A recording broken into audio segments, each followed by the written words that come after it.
ରାଧେଶ୍ୟାମ। ତ ଆଜି କିଛି ନୂଆ ଜ୍ଞାନ ନେବା। ଯେ ମେ ମତ ଦିମ ନିତ୍ୟ ମନୁ ତିଷ୍ଟନି ମାନବା ଶ୍ରଦ୍ଧାବନ୍ତେ ନୟୁସନ୍ତ ନିଚ୍ୟୁନ୍ତେ ତେପି କର୍ମଭି। ଏଠି କୁହାଯାଇଛି ଯେଉଁ ଲୋକମାନେ ନିର୍ମଳ ଚିତ୍ତରେ ଶ୍ରଦ୍ଧାଯୁକ୍ତ ହୋଇ ମୋତେ ସବୁ ସମର୍ପଣ କରି କର୍ମ କରେ ସେ ସହଜରେ ତରିଯାଏ, ସମସ୍ତ କର୍ମରୁ ମୁକ୍ତ ହୋଇଯାଏ।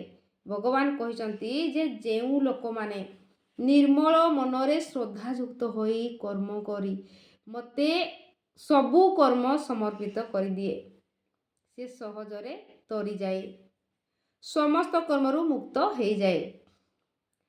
ଯେ କରେ ଅସୂୟା ବର୍ଜନ ଦର୍ଶନ ଦେଖେ କଦାଚନ ଶ୍ରଦ୍ଧାରେ କରେ ଆଚରଣ ସମସ୍ତ କର୍ମୁ ତରେ ଜାଣ ମତେ କରିଣ ସମର୍ପଣ କରଇ ସର୍ବକର୍ମ ମାନ ସହଜେ ତରି ଯାଏ ସେହି କର୍ମରୁ ଆନ ଗତି ନାହିଁ କର୍ମ ହୋଇଲେ ଶୁଦ୍ଧ ଚିତ ମୁକ୍ତି ଲଭିବୁ ନିଶ୍ଚିନ୍ତ।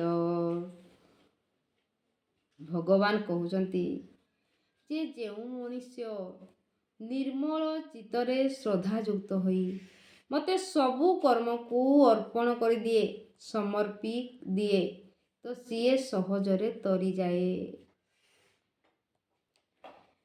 ଯେ ତ୍ୟକ୍ତାତବ୍ୟ ଶୂନୟେ ନାନୁ ତିଷ୍ଟନି ମେ ମତମ୍ ସର୍ବଜ୍ଞାନ ବିବୁଡାସ୍ତାନ୍ ବିଧି ନଷ୍ଟା ନ ଚେତସ। ଏଠି କୁହାଯାଇଛି କିନ୍ତୁ ଯେଉଁ ଲୋକମାନେ ମୋ ଠାରେ ଦୋଷାରୋପଣ କରି ମୋର ମତକୁ ଗ୍ରହଣ ନ କରି ନିନ୍ଦା କରି କର୍ମରେ ସେ ଜ୍ଞାନ ଶୂନ୍ୟ ଓ ପଥଭ୍ରଷ୍ଟ ହୋଇ ମୁକ୍ତି ପାଏ ନାହିଁ। ଏଠି କୁହାଯାଇଛି ଯେ ଯେଉଁ ଲୋକମାନେ ମୋ ଠାରେ ଦୋଷାରୋପଣ କରି ମାନେ ମୋତେ ଦୋଷ ଦେଇ ମୋ ମତକୁ ଗ୍ରହଣ କରନ୍ତି ନାହିଁ, ନିନ୍ଦା କରି କର୍ମ କରେ ସେ ଜ୍ଞାନ ଶୂନ୍ୟ ପଥଭ୍ରଷ୍ଟ ହୋଇ ମୁକ୍ତି ପାଏ ନାହିଁ। ସେଇ ଲୋକ କେବେ ବି ପଥଭ୍ରଷ୍ଟି ହୋଇକି ମୁକ୍ତି ପାଇନଥାଏ, ଜ୍ଞାନ ଶୂନ୍ୟ ହେଇଯାଏ। ଏଇ କଥା ମଧ୍ୟ ଭଗବାନ କହୁଛନ୍ତି। ଯେ ନର ନିନ୍ଦେ ମୋର ମତ କର୍ମରେ ନୁହଁଇ ପ୍ରବୃତ ଯେ ସର୍ବଜ୍ଞାନ ବିବର୍ଜିତ ଅଯୋଗ୍ୟ ହୀନ ଅଟସେତ ବିବେକ ଜ୍ଞାନ ହୁଏ ନଷ୍ଟ ହୁଅଇ ପୁରୁଷାର୍ଥ ଭ୍ରଷ୍ଟ ଧର୍ମାର୍ଥ କାମ ମୋକ୍ଷଚାରୀ ନୁହଁଇ ତରି ଅଧିକାରୀ କେବେ ସେ ମୁକ୍ତି ପାଏ ନାହିଁ ନରକ ଯନ୍ତ୍ରଣା ଭୋଗଇ।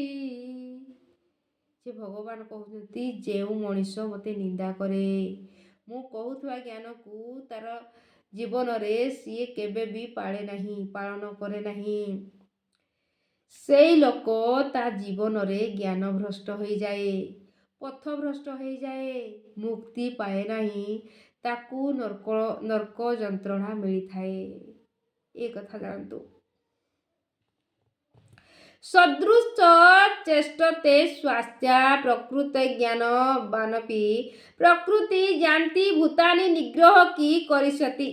ଏଇଠି ଭଗବାନ କହୁଛନ୍ତି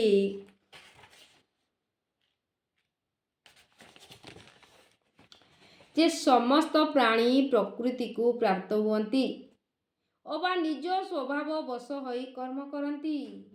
ଜ୍ଞାନବାନ ବ୍ୟକ୍ତି ମଧ୍ୟ ନିଜ ପ୍ରକୃତି ଅନୁସାରେ ଚେଷ୍ଟା କରନ୍ତି। ଏଣୁ ଭଲମନ୍ଦ ବିଚାର ବା ଜ୍ଞାନ ଥାଇ ସୁଦ୍ଧା ସେ ପ୍ରକୃତିର ବଶ ହୋଇ କାର୍ଯ୍ୟ କରେ ତାର ଇନ୍ଦ୍ରିୟମାନେ ଦମନ ହୁଅନ୍ତି ନାହିଁ, ତେଣୁ ସେ ଇନ୍ଦ୍ରିୟ ଦମନ ଫଳ ପାଏ ନାହିଁ। ଏଠି କୁହାଯାଇଛି ଯେମିତିକି ସମସ୍ତ ପ୍ରାଣୀ ପ୍ରକୃତିରୁ ପ୍ରାପ୍ତ ହୁଅନ୍ତି, ନିଜର ପ୍ରକୃତିକୁ ନେଇ ପ୍ରାପ୍ତ ହୁଅନ୍ତି ଅଥବା ନିଜ ସ୍ୱଭାବ ବଶରେ କର୍ମ କରନ୍ତି, ନିଜର ଯେମିତି ସ୍ୱଭାବ ସେମିତି କର୍ମକୁ କରନ୍ତି। ଓ ଜ୍ଞାନବାନ ବ୍ୟକ୍ତି ମଧ୍ୟ ନିଜର ପ୍ରକୃତି ଅନୁସାରେ ଚେଷ୍ଟା କରନ୍ତି। ଯେଉଁମାନେ ଜ୍ଞାନବାନ ସେ ନିଜର ପ୍ରକୃତି ଅନୁସାରେ ଚେଷ୍ଟା କରନ୍ତି। ଏଣୁ ଭଲ ମନ୍ଦ ବିଚାରି ବା ଜ୍ଞାନ ଥାଇ ସୁଦ୍ଧା ଯେ ପ୍ରକୃତିର ବଶରେ ବଶ ହୋଇ କାର୍ଯ୍ୟ କରେ ତାର ଇନ୍ଦ୍ରିୟମାନେ ଦମନ ହୁଅନ୍ତି ନାହିଁ। ଏଇଠି କହୁଛନ୍ତି ଯେ ଭଲ ମନ୍ଦ ବିଚାରି ବା ଜ୍ଞାନ ଥାଇ ସୁଦ୍ଧା ଯିଏ ପ୍ରକୃତି ବଶରେ ବଶ ହେଇଯାଏ, ତାର ଯେମିତି ପ୍ରକୃତି ଯଦି ସିଏ ବଶ ହେଇଯାଏ ତାର ଇନ୍ଦ୍ରିୟମାନଙ୍କୁ ସେ କେବେ ବି ଦମନ କରିପାରେ ନାହିଁ। ତେଣୁ ସେ ଇନ୍ଦ୍ରିୟ ଦମନ ଫଳ ପାଏ ନାହିଁ। ସେଥିପାଇଁ ସେ ଇନ୍ଦ୍ରିୟ ଦମନର ଫଳ କେବେ ବି ପାଏ ନାହିଁ।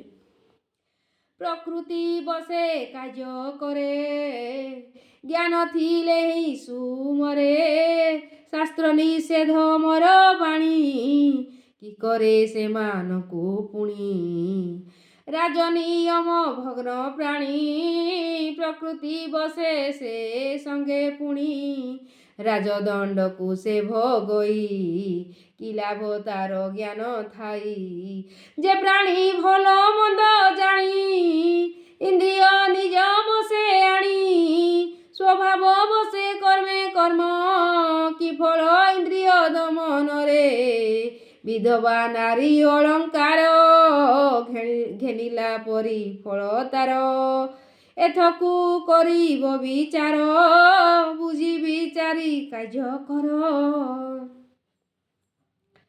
ଏଠି ଭଗବାନ କହୁଛନ୍ତି ଯଦି ଜ୍ଞାନ ଥାଇ ମଧ୍ୟ ଜଣେ ଲୋକ ବୁଦ୍ଧି ବିଚାରି କାର୍ଯ୍ୟ କରୁନାହିଁ, ଜ୍ଞାନ ଥାଇ ମଧ୍ୟ ସିଏ ଜାଣୁଛି କ'ଣ ଭଲ କ'ଣ ମନ୍ଦ, ପୁଣି ସିଏ ଏମିତି କାମ କରୁଛି ଯେଉଁଟାକି ମନ୍ଦରେ ଯିବ, ତ ଯେମିତି ବିଧବା ନାରୀ ଅଳଙ୍କାର ପିନ୍ଧିଲେ କିଛି ଲାଭ ହିଁ ନାହିଁ, ସେମିତି ତାର ଜ୍ଞାନ ବି କୌଣସି ଲାଭ ନାହିଁ। ଯଦି ଜ୍ଞାନ ଥାଇକି ସିଏ ଏମିତି କିଛି କାମ କରୁଛି ଯେଉଁଟାକି କରିବା କଥା ନାହିଁ, ସେମିତି ତ କିଛି ସେ ଲାଭ ପାଇପାରେ ନାହିଁ। ସେ ଇନ୍ଦ୍ରିୟ ବଶରେ ବଶ ହୋଇକି ଯଦି ଏମିତି କିଛି କାମ କରୁଛି, ଭଲ ମନ୍ଦ ଜାଣିପାରୁନାହିଁ, ପ୍ରକୃତି ନିଜର ସ୍ୱଭାବ ଅନୁସାରେ ସବୁବେଳେ ସେଇ କାମକୁ କରୁଛି ଯେଉଁଟା ଟାଣି ହେଉଛି ମନ, କିନ୍ତୁ ଜ୍ଞାନ ଲଗେଇକି କେଉଁଟା ଠିକ୍ କେଉଁଟା ଭୁଲ ସିଏ କରୁନାହିଁ, ତ ସେ କେବେ ବି ଫଳ ପାଇପାରିବ ନାହିଁ।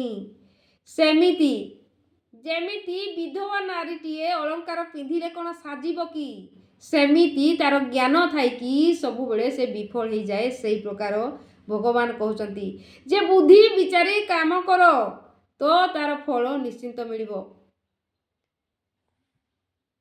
ତ ଆଗକୁ ଆମେ ଆହୁରି ବହୁତ ପଢ଼ିବା। ଆଜି ପାଇଁ ଏତିକି।